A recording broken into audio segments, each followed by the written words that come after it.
Welcome to another episode of Let's Think About It with Dr. E. I'm your host, Dr. Erica Hendricks, and I want to thank you for joining me for this space and time as we can engage in insightful and deep conversation.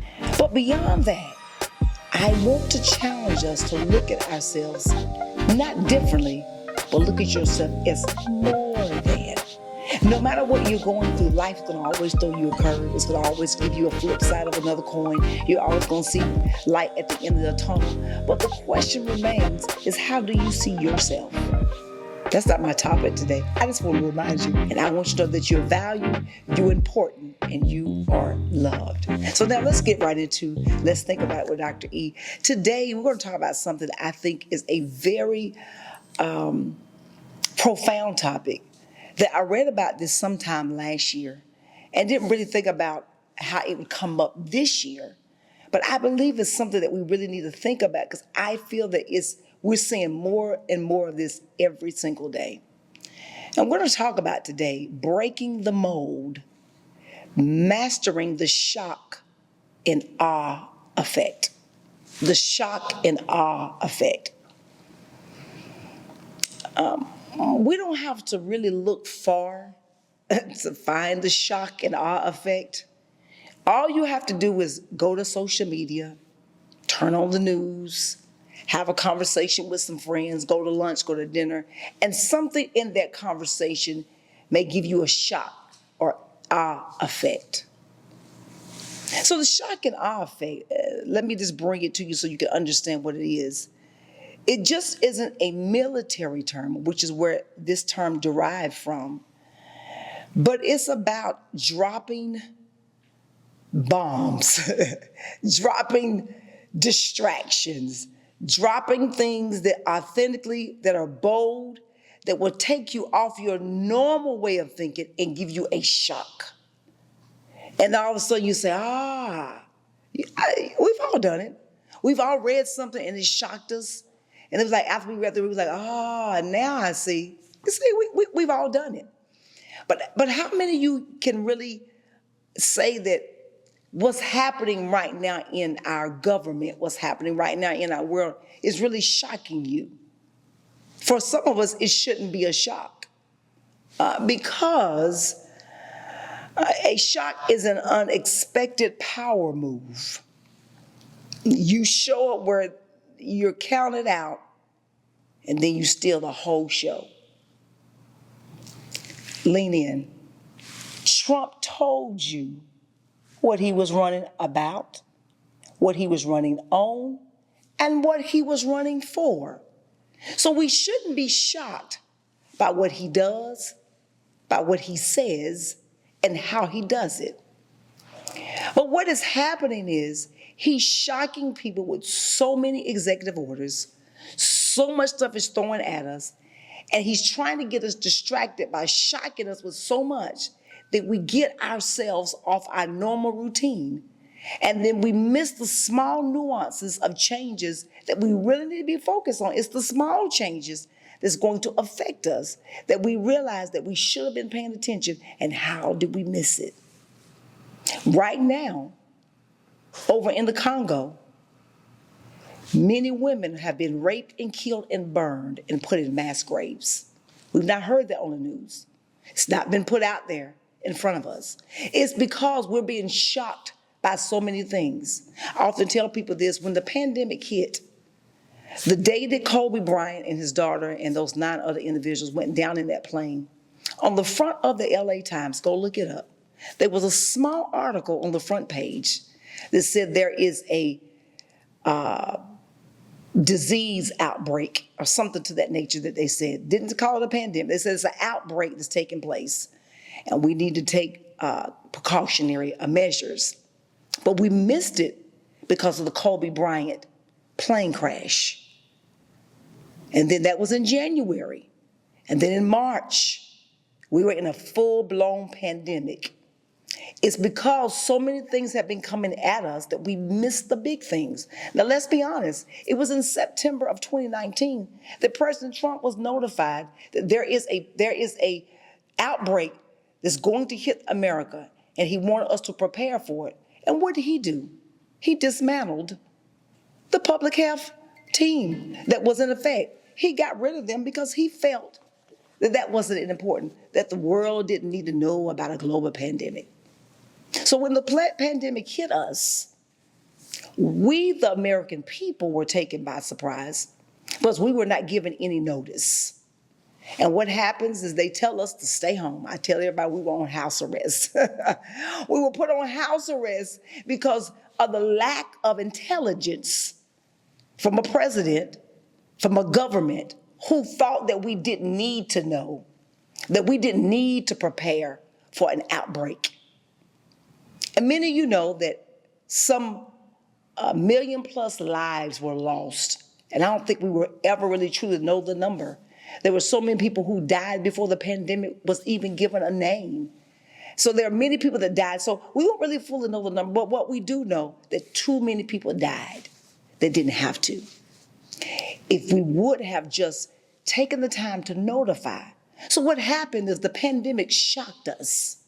It shocked us so much so that whenever we told us that we had to wear masks, and when they told us that we had to stay at home or go out only when you had to, it was such a shock to us. And people felt like, oh, how in the world can the world, and they tell us that we got to stay home. What they don't realize is all they were trying to do was keep you safe. So tell me, what about that was wrong?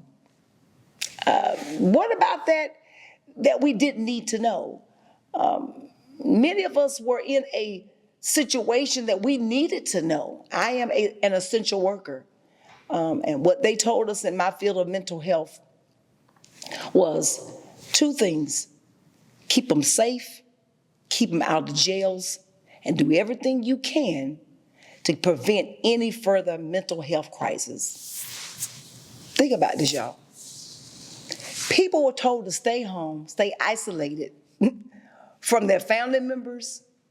People were in hospitals, nursing homes, assisted livings. They couldn't touch anybody. They couldn't see anybody. You had family members in the hospital with COVID, and they were told that you couldn't see them, you couldn't touch them. But yet and still, the world says it wasn't fair that we wear a mask. I didn't mind the mask if it kept me alive. But what we created was a further shock wave, or what I want to call a mental health crisis, when we were unable to congregate for Christmas that year, Thanksgiving that year. Many people had to stay home because they had small kids. You had elderly parents. You had people with pre-existing health conditions who could not be in the surroundings with other people because they lacked compassion. And the shock of it was, you're telling me I cannot visit my family members? We can't gather as we usually do? And we were in shock because many of us, for the first time in my lifetime, was the first time of Thanksgiving and Christmas that we didn't gather as an extended family. This was the first time that my cousins and I were not able to talk to each other and have that contact, and we play family games and do all the stuff we normally do during holidays because we were told that we could not be in contact because this disease was spread. The shock of it was we could not be in contact with each other. You said, Dr. Eric, are you talking about the pandemic? Absolutely not. I'm going somewhere. We were shocked by the very mere fact that we couldn't gather in public spaces. We had to have church, as you are looking at me now, behind the camera, on social media, on YouTube. We had to resort to having isolated and contained places of worship and gathering. So people would go in parking lots and park 12 car spaces apart and wave at each other and have conversations because we miss having visual contact. And then we got to a point where we could eventually, in smaller gatherings, gather a little bit, and you can come back they said that no more than 50 people in the space. And then we were eventually able to get to 100 people in the space, and then we were able to get to more people in the space. But now, let's move into 2025. And what I'm saying to you, from my mouth to your ears, or to your eyes to my eyes, listen, we are in a shock of our life. It is not about every executive order that he writes. It's not about every stroke of a Sharpie that he writes, because he can't use a pen. Let's be honest. This man used a Sharpie with a signature this big on a piece of paper. My niece writes better than that. I'm just saying. So it's not about what he does. It's about what he's not saying to us. It's about what you're missing because he's trying to throw so much at you. Don't miss the small things, focusing on the things that he's not doing. I was so excited just to read the other day that the AME Church in New York City, the Metropolitan AME Church, bought the name Proud Boys. You know, what excited me about it is because they want to be so smart and intelligent that they didn't trademark their name. They didn't buy their name. So the church bought their name. And they now have to pay the AME Church for the use of the name. And so because they have failed to do that, they now currently owe this church in the sum of maybe $1.2 million. And every time they use this name, they've got to pay the church for that name. So if you're going to be smart and try to shock people, use the brain that you have. Oh, I'm sorry. Many of you are not using the brain that you have because they're shocking you and you're getting distracted by all the things that's going on. But might I add is that what you don't want to miss is an opportunity to see yourself 6 months from now. I don't want you to get so caught up on what's going on that in 6 months you find yourself in the same place in shock. So, Dr. Erica, how do I use the shock and awe effect? Let me go back. Awe is the lasting impact. It's not the mic drop, but it's the echo that sticks in people's minds long after you're gone.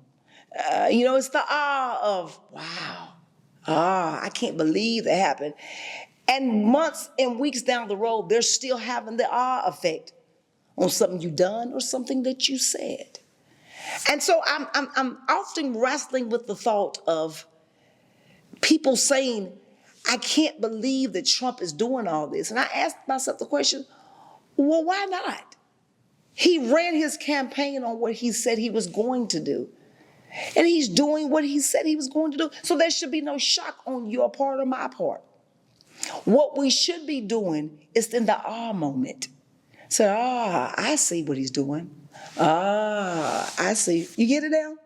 These are the moments that you need to be saying, so this is what he's doing. For the man who said he didn't know anything about Project 2025. For the man who said that he didn't know what was in it. For the man that said that he didn't know his name was in the book. That should be the awe moment for you. Because he's playing out that same playbook that he didn't know anything about. So now let's go back. If you don't know what he's going to do, now is your time to go and verse yourself up. You're saying, well, Dr. Erica, I can't read 999 pages. Well, they got something called ChatGPT. They give you an overview of what Project 2025 is all about. You got Claude AI. You got Gemini. There's so much out there that you can go and research now. You don't have to read the whole thing, but it gives you an overview. It'll tell you what he's going to do. So the awe of it is that he said he didn't know anything about it, but he's doing every play move in it. So what is our playbook? Number one, you need to be unapologetically authentic. Stop shrinking to fit. Your realness is your secret weapon. If you can't handle it, they're not your people. Let me say that again. If they can't handle the truth from you, then they're not the people for you. The problem is we shrink ourselves because we don't see our value in our own individuals' lives. You are important. You are smart. You are kind, and you are important.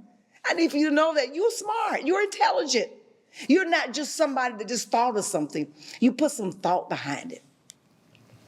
Number two, take loud risk. Be loud about whatever you're going to do. Play small if you want to, but don't expect fireworks. Shock happens when you do what they never saw coming. Be bold and be loud, but be loud about it. Number 3, dominate your craft. R isn't just a vibe, it's the aftermath. Show up with excellence. They can't ignore you even if they try to, because you know your craft. They can try to ignore you, but one thing about it, when you know what you know, they have to come back to you. Because when you are expert in your craft, in your art, in your field, I found that sometimes I just sit back with my arms crossed because I know they'll have to come back. Because when I know what I know, I don't have to flaunt it. I just know they'll come back. And 99.5% of the time, they always do. And I just sit back and I listen, and I often say, thank you for coming back. That's no pun intended, because I knew they were coming back. So dominate your craft. Number 4, purpose over popularity. Impressing people fades. Impacting people sticks. Let me say it again. Impressing people fades, but impacting people sticks. Make sure why your roar's louder than you look. You can roar, but is your roar loud? Is your roar loud enough that they can hear it across the street? I gotta say that again.